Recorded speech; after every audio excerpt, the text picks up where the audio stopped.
markii uu ra'iisul wasaaraha joogo dalka yimid laga bilaabo ma dhicintii waxay bilaabeen markiiba isbalaaris iyo in ay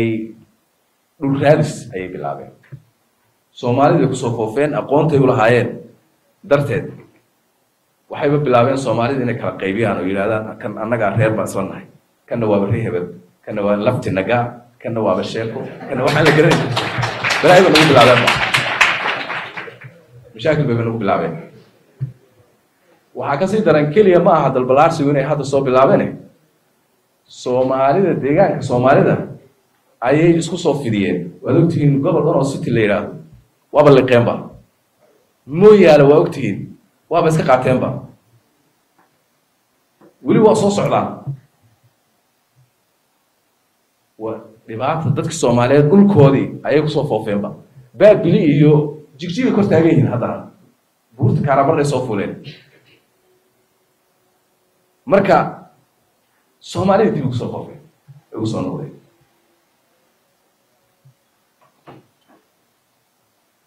intaas waxa ka sii daran nimankii hore xukumi jiray Ethiopia damac Ethiopia guud waligiis jiri jiray waa jiraa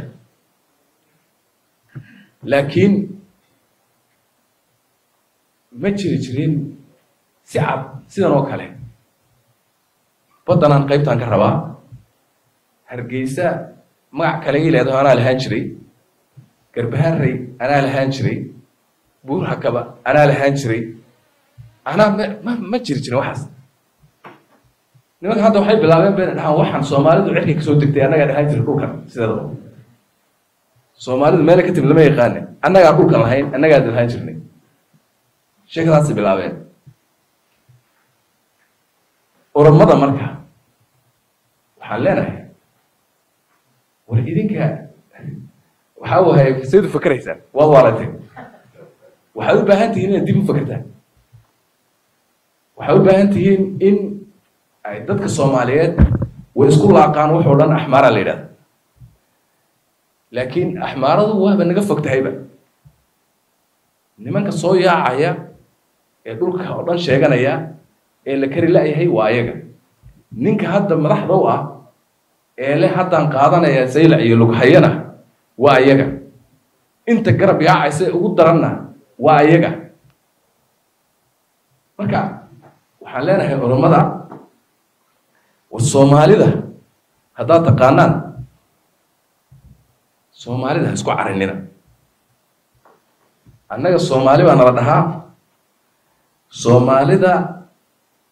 waxa waaye doodaan wuxuu dhulka adag waxees lagu dhaqriyo daanis gabadheed waxa dhulku sidiisaba dhul hees lagu ma qaadan karo hanjabaadna lagu ma qaadan karo baqbaq iyo meelaha in laga hadalana lagu ma qaadan karo diig iyo xinjir baa ka soo horeeyay Soomaalida yaqaan waxaan leenahay